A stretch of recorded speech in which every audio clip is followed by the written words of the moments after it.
सर्वनाम किसे कहते हैं? संज्ञा के बदले जिस शब्द का प्रयोग होता है उसे सर्वनाम कहते हैं। हिंदी में कुल 11 सर्वनाम हैं। मैं, तू, आप, यह, वह, जो, सो, कोई, क्या, कुछ और कौन। सर्वनाम के कितने भेद होते हैं? सर्वनाम के 6 भेद होते हैं।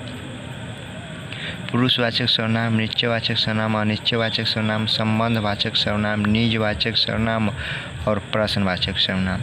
पुरुषवाचक सर्वनाम किसे कहते हैं? जिस सर्वनाम से बोलने वाले, सुनने वाले या जिसके बारे में कहा जा रहा है उसे पुरुषवाचक सर्वनाम कहते हैं। जैसे मैं, मैंने, आप, आपको, वह इत्यादि। अब पुरुषवाचक सर्वनाम के कितने प्रकार होते हैं? पुरुषवाचक सर्वनाम के 3 प्रकार होते हैं। उत्तम पुरुष, मध्य पुरुष, अन्य पुरुष। उत्तम पुरुष मैं, मैंने, हम आदि उत्तम पुरुष कहलाते हैं। इनकी प्रयोग बोलने वाले अपने लिए करता है। जैसे मैं पटना जाऊंगा, यानी कि मैं पटना जाऊंगा, हम लोग भाग्यशाली हैं। अब मध्य पुरुष तू, तुम, तुम लोग आदि मध्य पुरुष कहलाते हैं। इनका प्रयोग सुनने वाले के लिए किया जाता है। तू अच्छा है, तुम अच्छे हो, तुम लोग अच्छे हो।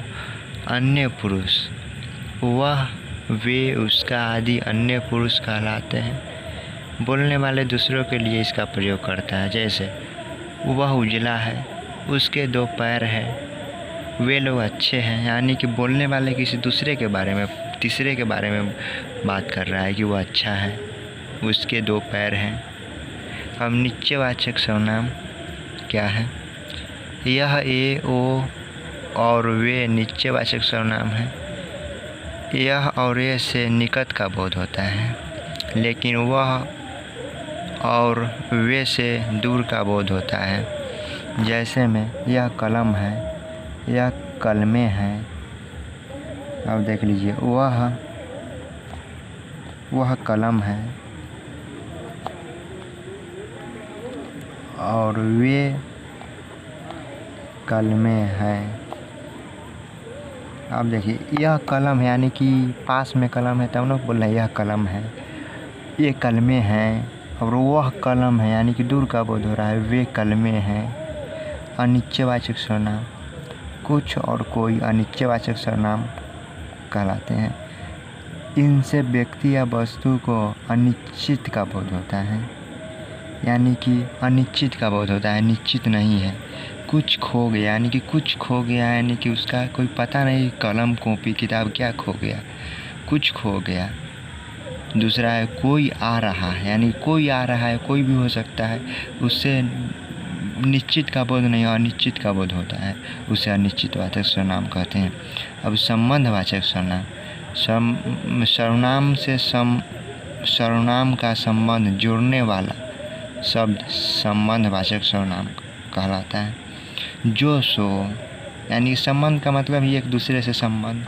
वह कौन है जो खड़ा है, यानी कि यहाँ पर है और जो है वो जो संबंधवाचक सर्वनाम है। वह कौन है जो रो रहा है और जो है वो संबंधवाचक सर्वनाम है। और 5वां है निजवाचक सर्वनाम। आप निजवाचक सर्वनाम है। इससे निज यानी कि खुद, स्वयं का बोध होता है, उसे निजवाचक सर्वनाम कहते हैं। जैसे मैं, आप, वही, जैसे मैं, आप, वही से आया हूँ, इसमें आप है जो निजवाचक सर्वनाम है।